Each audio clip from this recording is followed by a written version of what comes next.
सर्वमंगल मांगल्ये शिवे सर्वार्थ साधिके शरणे त्र्यंबके गौरी नारायणी नमोस्तुते।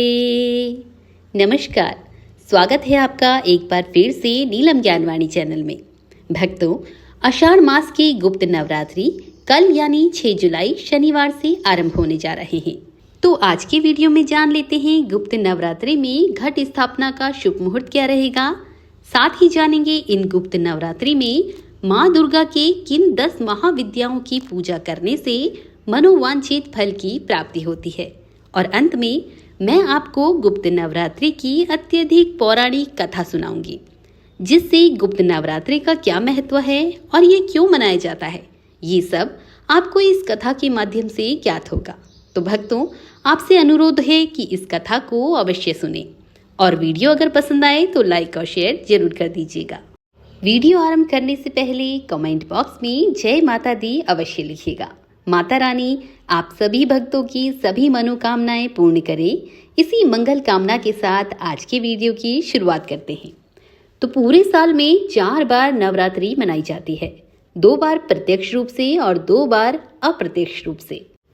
प्रत्यक्ष रूप से की जाने वाली नवरात्रि को ही अधिकांश लोग जानते हैं, जो कि चैत्र और शारदीय नवरात्रि कहलाते हैं। ये गृहस्थ लोगों में अधिक प्रचलित है। वहीं इन 2 नवरात्रि के अलावा जो अप्रत्यक्ष रूप से किए जाने वाली नवरात्रि आती है, उन्हें गुप्त नवरात्रि कहा जाता है। गुप्त इसलिए क्योंकि इन नवरात्रि में अपनी मनोकामनाओं की पूर्ति के लिए पूजा साधना और मंत्रों को गुप्त रखा जाता है। गुप्त रखने के पीछे ये धारणा है कि पूजा को गुप्त रखने से उसका जो लाभ और प्रभाव है, उसमें वृद्धि होने की अधिक संभावना हो जाती है। ऐसा भी माना जाता है कि गुप्त नवरात्रि संत समाज और अघोरियों द्वारा तंत्र विद्या के लिए किया जाता है। इन गुप्त नवरात्रि में 10 महाविद्याओं की पूजा का विशेष महत्व है। इन 10 शक्तियों के खुश हो जाने से व्यक्ति को सभी परेशानियों से मुक्ति मिल जाती है और उसकी सभी मनोकामनाएं पूर्ण हो जाती हैं। गुप्त नवरात्रि माघ और आषाढ़ मास में आती है। गुप्त नवरात्रि का विशेष महत्व बताते हुए इसे तंत्र मंत्र को सिद्ध करने वाली नवरात्रि माना गया है। मान्यता है कि इस नवरात्रि में की जाने वाली विशेष पूजा कई प्रकार के कष्टों को दूर करती है। ऐसा भी कहा जाता है कि गुप्त नवरात्रि में तांत्रिक महाविद्याओं को भी सिद्ध करने के लिए माँ दुर्गा की उपासना करते हैं। तो आइए गुप्त नवरात्रि में घट स्थापना का जो शुभ मुहूर्त है वो जान लेते हैं। तो 6 जुलाई शनिवार को प्रातः 5:11 से प्रातः 7:26 तक का जो समय है वो घट स्थापना के लिए सबसे शुभ समय है। इस बीच आप घट स्थापना कर सकते हैं। और यदि आप घट स्थापना नहीं कर पाते हैं और व्रत भी किसी कारणवश भी नहीं ले सकते हैं, तो भी आप यदि सुबह शाम माता की पूजा अर्चना करते हैं, घी का दीपक माता के सम्मुख प्रज्वलित करते हैं, तो भी आपको पूर्ण व्रत के समान ही फल की प्राप्ति होगी। तो भक्तों, गुप्त नवरात्रि में माँ दुर्गा के किन 10 महाविद्याओं की पूजा अर्चना की जाती है, जिससे माँ दुर्गा अपने भक्तों पर प्रसन्न होकर उन्हें मनोवांछित फल की प्राप्ति का वरदान देती है। तो माता रानी के इन 10 स्वरूपों के बारे में जान लेते हैं।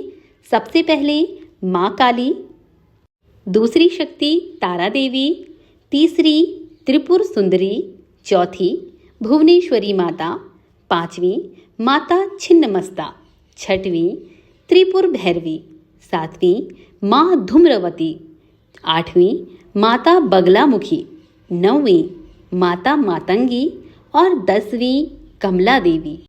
प्रिय भक्तजनों, आइए अब गुप्त नवरात्रि से जुड़ी एक पौराणिक कथा का बड़े ध्यान पूर्वक प्रसन्न चित्त मन से माता के चरण कमलों का ध्यान करते हुए श्रवण करते हैं। पौराणिक कथा के अनुसार एक बार श्रृंगी ऋषि भक्तजनों को दर्शन दे रहे थे और तभी अचानक भीड़ से एक स्त्री निकल कर आई और वो ऋषि से बोली कि मेरे पति दुर्व्यसनों से सदा घिरे रहते हैं, जिस कारण मैं कोई पूजा पाठ नहीं कर पाती, ना ही धर्म और भक्ति से जुड़ा कोई कार्य कर पाती हूँ। उस स्त्री ने बताया कि मेरा पति मांसाहारी है, जुआरी है, लेकिन मैं माँ दुर्गा की सेवा करना चाहती हूँ।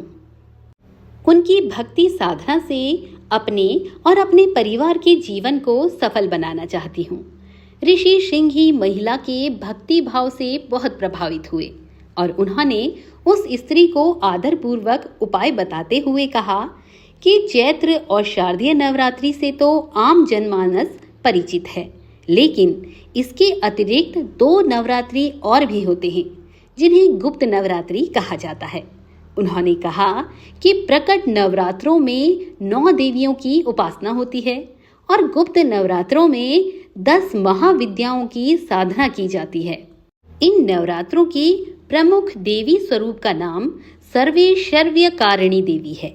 यदि इन गुप्त नवरात्रि में कोई भी भक्त माता दुर्गा की पूजा साधना करता है तो माँ उसके जीवन को सफल कर देती है।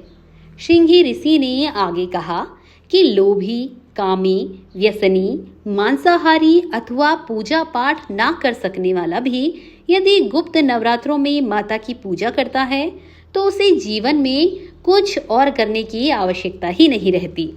उस स्त्री ने सिंघी ऋषि के वचनों पर पूर्ण श्रद्धा करते हुए गुप्त नवरात्रि की पूजा की। माँ उस पर प्रसन्न हुई और उस स्त्री के जीवन में परिवर्तन आने लगा। उसके घर में सुख शांति आ गई और पति भी गलत रास्ते से सही